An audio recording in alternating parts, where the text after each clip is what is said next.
what's up, everybody? Welcome to Tad Talks.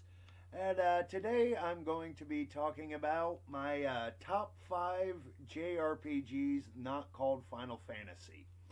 And the reason I wanted to do this is because I started playing the very first Star Ocean, which was on the Super Famicom, and it's one we didn't get here in the US, and the more I've been playing of this game, the more I really wonder why.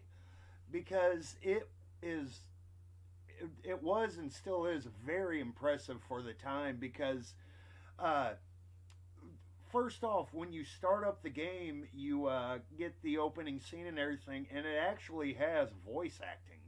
Like, good voice acting, not that weird kind of stuff you would hear on, like, the NES or the Super Nintendo.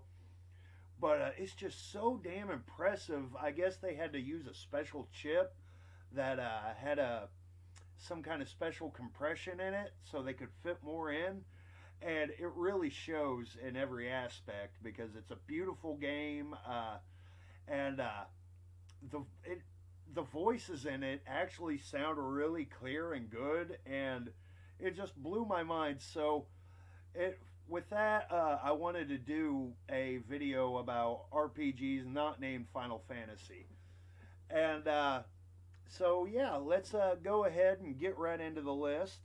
At number 5, I've got Lufia 2, The Rise of the Sinistrals, which it was actually a prequel to Fortress of Doom, which was the first game in the series. And it was always really cool. It's got a really good story to it. And it's got some different stuff that you didn't see a lot in other RPGs at the time. Like your different weapons and armor and items you use actually have like special powers, which you can use your IP, which I'm not sure what that stands for, but you can like say at the very beginning, well, not the very beginning, but close to the beginning, you have like I believe it was the battle knife, which if you select it in the menu, it does the thunder strike, which is more powerful than your basic attack. And they also had these capsules you could get, which were little monsters that you could grow and stuff, like way before Pokemon was ever a thing. And you could use those in battle. I don't think you could control them yourself. They just kind of were there to help you out and whatnot. But yeah, it was had a lot of innovative stuff in it, and really, just all in all, it's a solid JRPG. And number 4, which for the longest time was my sorry, booger issues. But for the longest time, Lunar 2 Eternal Blue Complete on the PlayStation 1, it's the only game I have went through and completed 100%, and I've actually done that 2 or 3 times. And it was originally on the Sega CD, and Working Designs, they remastered it and did some differences, like different cutscenes and whatnot, and just flat out, it's fun. The story is awesome, great music.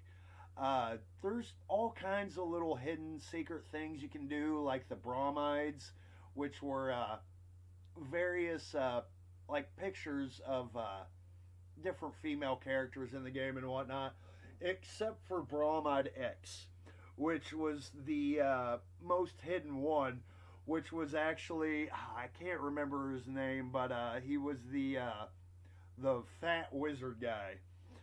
And it's him in a bathtub, like eating a piece of chicken or some shit. But yeah, those were really interesting to go down and hunt all of them. And all in all, the story and the characters were what really made that game for me, especially Ron Farr, because he was like this gambler type, and he was like the miscreant, I guess, of the group. Misogynistic, alcoholic, gambler, and he really was just, still to this day, is one of my favorite characters in any RPG.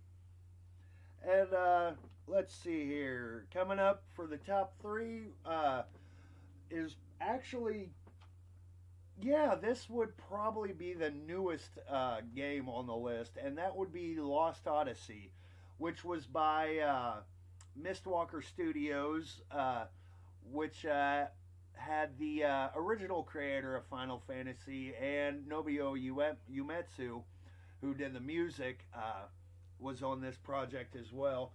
And I believe they've got a new game coming out. I don't remember much about it, but I'm definitely looking forward to it. If you have never played Lost Odyssey, it was one of the, might be the only Xbox 360 exclusive JRPG. I may be wrong on that, but I'm pretty sure it was. But that game, just the story, first off, was absolutely phenomenal. As you can tell from this list, on JRPGs, the most important thing to me is story. And this one had an incredible one. And there was so much to do in this game, like little secrets and different stuff.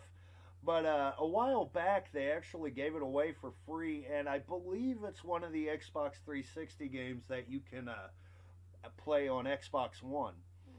And I had some troubles first playing the game. If you get the Xbox 360 version and you're having some problems, you would have to install the game a lot of the times, which you'd take your disc and you know, there was some settings or something where you could go in and actually install the disc. And if you have problems on Lost Odyssey, that's quite possibly the problem, and it pretty much fixes everything as long as you install it. But I wish there was more I could say about it, but it's been a while since I've played it because I don't own a 360 anymore. But if you have a 360 still and you're wanting a RPG to really sink your teeth into, that one is the perfect choice in my opinions. And you don't hear as many people talk about that game as they should, because it is just flat out phenomenal and one of the greatest experiences you can have on any of the Xbox systems, in my opinion. All right, and for number two and one, I flip flop on constantly because I both hold these two in very, very high regard. So right now, the number two is Star Ocean Till the End of Time on the PlayStation 2. And yes, I haven't finished the first Star Ocean yet.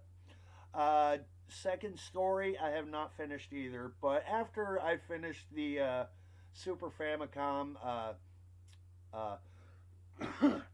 Star Ocean, I'm probably going to go back through the entire series. But what really set Till the End of Time apart from the rest for me was just how massively huge this game is. Like, there are so many different worlds and stuff you can go to. To get all the characters, you would actually have to play through it twice, because there's a couple you can only pick one.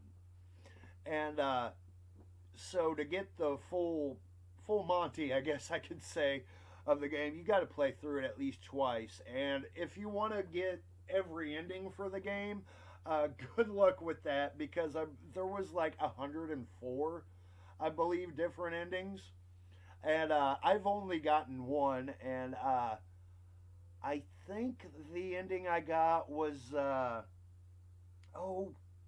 can't remember. It's the girl you start off with first. I believe she was the good ending for her is the one I got. But between that, all the side quests, and especially the item creation, like, there has been many times where I play the game and just messed around with the item creation, making different, more powerful weapons and all kinds of stuff. And it was one of the few PS2 games that I actually saw that had their own built-in achievement system, which was great. And just like the endings, it would be very difficult to get all the achievements unlocked.